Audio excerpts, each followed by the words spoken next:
반갑습니다. 12월 24일입니다. 오늘 저에게 주신 하나님 말씀은 누가복음 2장 8절에서 20절까지의 말씀입니다. 누가복음 2장 8절에서 20절까지의 말씀을 읽어드리겠습니다. 그 지역의 목자들이 밤에 밖에서 자기 양떼를 지키더니 주의 사자가 곁에 서고 주의 영광이 그들을 두루 비추며 크게 무서워하는지라. 천사가 이르되 무서워하지 말라. 보라, 내가 온 백성에게 미칠 큰 기쁨의 좋은 소식을 너희에게 전하노라. 오늘 다윗의 동네에 너희를 위하여 구주가 나셨으니 곧 그리스도 주시니라. 너희가 가서 강보에 쌓여 구유에 뉘어 있는 아기를 보리니 이것이 너희에게 표적이니라 하더니 호련히 수많은 천군이 그 천사와 함께 하나님을 찬송하여 이르되 지극히 높은 곳에서는 하나님께 영광이요 땅에서는 하나님이 기뻐하신 사람들 중에 평화로다 하니라. 천사들이 떠나 하늘로 올라가니 목자가 서로 말하되 이제 베들레헴으로 가서 주께서 우리에게 알리신 바 이 이루어진 일을 보자 하고 빨리 가서 마리아와 요셉과 구유에 놓인 아기를 찾아서 보고 천사가 자기들에게 이 아기에 대하여 말한 것을 전하니 듣는 자가 다 목자들이 그들에게 말한 것들을 놀랍게 여기되 마리아는 이 모든 말을 마음에 새기어 생각하니라. 목자들은 자기들에게 이르던 바와 같이 듣고 본 그 모든 것을 인하여 하나님께 영광을 돌리고 찬송하며 돌아가니라. 아멘. 아멘. 예수님이 오신다고 하는 것을 우리는 흔히 성육신이라고 표현을 합니다. 과연 성육신을 우리가 어떻게 정의할 수 있을까? 몇 가지로 한번 정의해 보고자 합니다. 먼저 육체를 초월한 존재가 육체의 한계를 선택한 것. 또 하나는 무한과 영원의 지혜와 진리가 유한한 시간의 궤적 속에 들어온 것.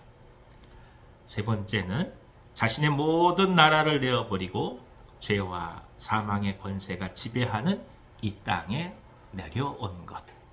그리고 하나 더 생명과 그리고 안식의 나라가 아닌 죄와 사망이 존재하는 이 땅, 그러니까 고통과 죽음, 탐욕과 절망이 가득한 이 세대에 스스로 속하신 것.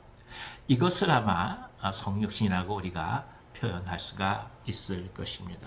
결국 무엇이겠습니까? 그 백성을 향한 하나님의 사랑이라고 볼 수 있는 거죠.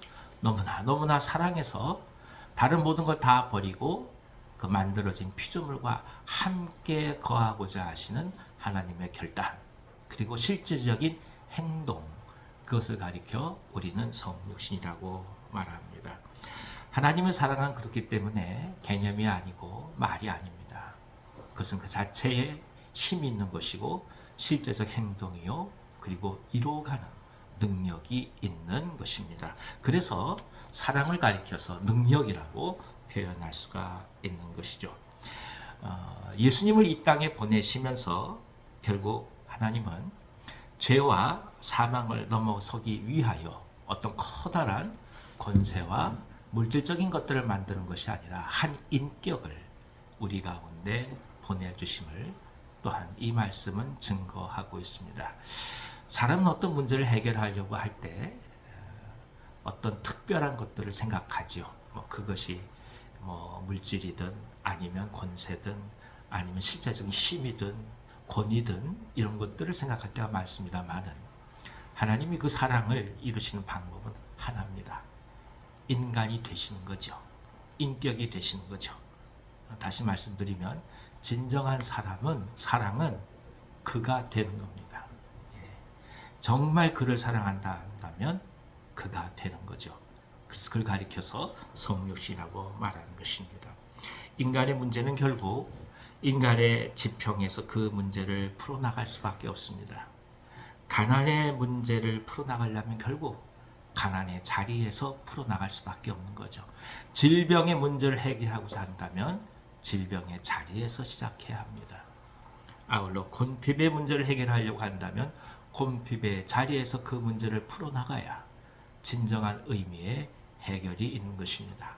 아파 보지도 않은 사람이 어떻게 치료를 한다고 얘기할 것이며 배고파 보지 않은 사람이 어떻게 배부르게 할 것이라고 말을 할 수가 있겠습니까? 그런 의미에서 예수 그리스도가 이 땅 가운데 오신다고 하는 것은 하나님이 인간이 갖고 있는 그 모든 고통과 아픔들, 함께 공유하시고자 하셨던 창조주의 선택이라는 것을 우리는 또 한번 깊이 고백할 수밖에 없습니다. 그만큼 사람을 사랑하셨고, 그만큼 그의 백성들을 사랑하셨고, 그만큼 그의 백성들을 구원하고자 하시는 열망이 크셨다는 것을 또 한번 보게 되는 것이죠. 그렇습니다. 오늘 그렇다면 우리에게 성육신의 의미는 과연 무엇으로 찾아오고 있습니까? 오늘 내가 그리스도를 따라서 성육신의 삶을 이 세상 가운데서 살아간다고 하는 것은 무엇을 얘기하는 것일까요? 저 높은 자리에서 오신 아기 예수님의 모습은 결국 오늘 우리가 어떻게 그리스도인으로 살아가야 되는지를 또 한번 보게 합니다. 성령께서 저희 모두 가운데 함께 하시기를 기원합니다. 예수 그리스도의 소망이, 그리고 예수 그리스도의 이 나심이 우리 속에 진정으로 하나님 나라가 무엇인지, 그리고 하나님이 누구신지에 대한 깊은 뜻을 또 한번 가르쳐주는 오늘 하루가 되기를 간절히 기원합니다. 기도하겠습니다. 하나님 아버지, 가장 높은 곳에서 가장 낮은 곳으로 오시는 예수님을 바라보면서 무한의 자유가 유한의 세계에 속하고자 하는 결단이 무엇인지를 또 한번 알게 하시니 감사합니다.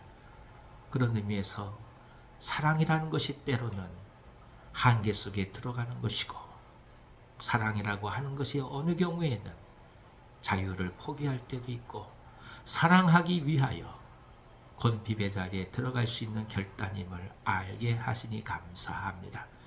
그리스도로 오늘을 살아가면서 우리가 어떻게 제자로 살아가야 될지를 깊이 알게 하시고, 섬기며 보듬고 사랑하며 나아가는 삶이 일평생 우리 가운데 가득하게 하여 주옵소서.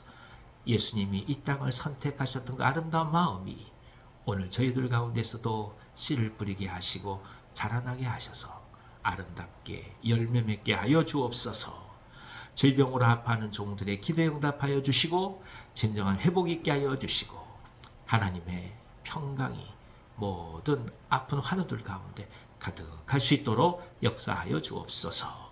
예수님의 이름으로 감사하며 축복하고 기도하옵나이다. 아멘. 아멘. 오늘 하루도 기쁨으로 승리하시기 바랍니다.